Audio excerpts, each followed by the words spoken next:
Babangu, na wewe machinga pia? Kwa majina naitwa Marco Simoni Mhagale, ni mwenyekiti wa soko la Machinga Complex hapa. Nina wafanyabiashara 4500. Mwenzangu mwenyekiti wa mkoa amenifilisi mengi.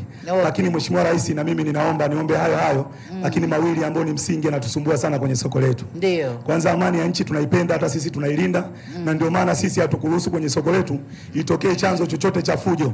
Tulipambana wenyewe na serikali ya mkoa ilitusaidia na mambo yalienda vizuri. Tunaahidi na tunalaani haiwezi kutokea, na tutakuwa wa kwanza kupambana vurugu isitokee kwenye soko letu. Tunaomba hawa watu ambao wanatoroka sokoni wanarudi mtaani, basi utoe maelekezo kwa serikali ya mkoa iweke mkazo, kwa sababu wale watu wamekuwa wabishi na wanasababisha kule ndani, na wengine wanatamani kurudi biashara ndani na kuwa ngumu. Lakini kwenye swala la daladala nyingi zimeanza kulikwepa soko, na pale tuna watu 4500, wengi tunategemea kuuza ili tuishi. Sasa kuuza kwetu kunakuwa kugumu kwa sababu wateja wanakuwa hakuna.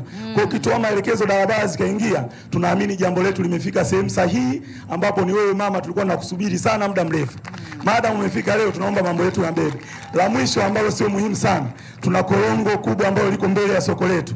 Lile ikitokea ukamwezesha mkurugenzi, basi tujenge soko jingine ambalo litasimama pale ili lisaidiane kubeba wafanyabiashara ili wasirudi kwenye maeneo yasiyo rasmi.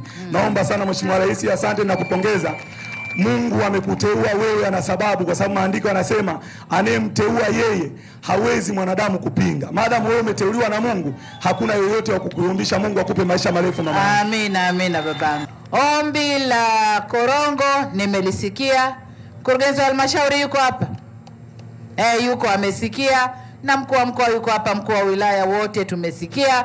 Tutaangalia kwenye mifuko yetu jinsi ya kuwezesha soko jengine la aina ile ile ili wengine waingie kwenye soko la pili.